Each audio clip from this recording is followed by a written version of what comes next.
মানবতা বিরোধী অপরাধের সাথে সম্পৃক্ত থাকার অভিযোগ আছে। তারা কমান্ড রেসপন্সিবিলিটিতে, সুপিরিয়র রেসপন্সিবিলিটিতে তাদের বিরুদ্ধে অভিযোগ রয়েছে। তাদের বিরুদ্ধে সেই মামলাটার আজকে নির্ধারিত তারিখ ছিল। আজকে 17 জনকে উপস্থিত করা হয়েছিল। এই 17 জনকে উপস্থিত করার পরে প্রসিকিউশনের পক্ষ থেকে আমরা তদন্তের যে অগ্রগতি সেটার ব্যাপারে একটা রিপোর্ট দিয়েছি এবং জানিয়েছি যে আমাদের আরও 2 মাস সময়ের দরকার।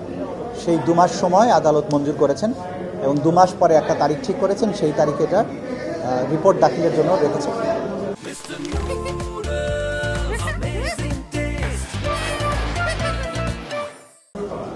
পরবর্তীতে শেখ হাসিনার বিরুদ্ধে 2টো মামলা ছিল আজকে শুনানির তালিকায়।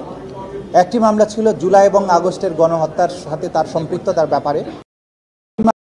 জানিয়েছি আদালতকে যে আমাদের তদন্ত একদম চূড়ান্ত পর্যায়ে আছে, যে কোনো মুহূর্তে এই তদন্ত রিপোর্টটা দাখিল হবে। তারপরেও স্বচ্ছতার স্বার্থে আমরা 2 মাসের সময় আবেদন করেছিলাম, আদালত সেটা মঞ্জুর করেছেন। কিন্তু এটা আমরা আপনাদেরকে জানাতে পারি যে এই তদন্তটা যে কোনো মুহূর্তে দাখিল হয়ে যাবে। সেটা আগামী সপ্তাহ হতে পারে, যে কোনো সময় হতে পারে।